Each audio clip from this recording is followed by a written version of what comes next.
പട്ടണത്തിന് മധ്യത്തുള്ള ഒരു വലിയ ഹോട്ടൽ.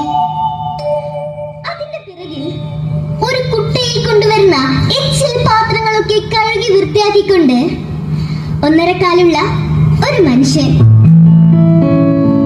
ഒരിക്കലും ഉറങ്ങാത്ത നഗരത്തിൽ അനേക ലക്ഷം സ്ത്രീ പുരുഷന്മാരുടെയും വാഹനങ്ങളുടെയും ഒരുമിച്ചുള്ള ശബ്ദ കോലാഹലങ്ങൾ.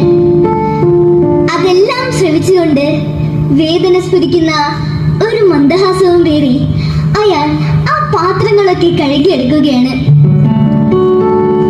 മജീദേ, അയാൾ മുഖമുയർത്തി നോക്കി. ആ ഹോട്ടലിലെ മറ്റൊരു ജീവനക്കാരൻ.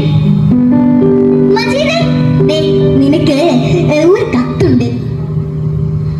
അവൻ ആ കത്ത് വാങ്ങി നോക്കി.